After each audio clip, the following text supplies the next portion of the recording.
Bakit nga ba maraming bumibili ng pure form nanocrystallized berberine na ito?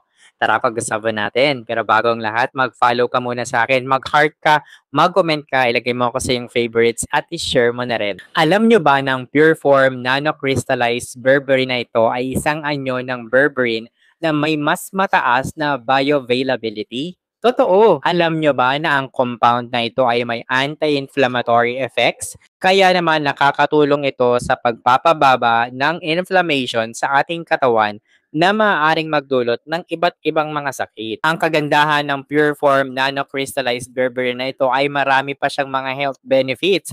Kaya naman ugaliin na magbasa ng health descriptions para alam niyo pa kung ano pang iba pang gamit na pwede ito para sa iyong kalusugan. Ano nga bang ibig sabihin ng nanocrystallize? Ang nanocrystallize ay tumutukoy sa proseso kung saan ang berberine ay pinino upang maging maliit na crystal. Kaya naman siya ay tinawag na nano-size crystals. Ang prosesong ito ay nag-aambag upang mapabuti ang solubility at absorption rate nito kapag iniinom. Sa madaling salita, mas madali itong natutunaw at nasisipsip ng ating katawan kumpara sa regular na berberine. Kaya naman ang pure form nanocrystallized berberine ay isang makabagong anyo ng suplemento na nag-aalok ng maraming benepisyo para sa ating kalusugan. Paano ka ba naman bibili nito? Huwag ka mag-alala dahil nilagay ko to sa aking yellow basket. Basta mag-follow ka muna sa akin, mag-heart ka, mag-comment ka, ilagay mo ako sa iyong favorites at i-share mo na rin. O ano pang hinihintay mo?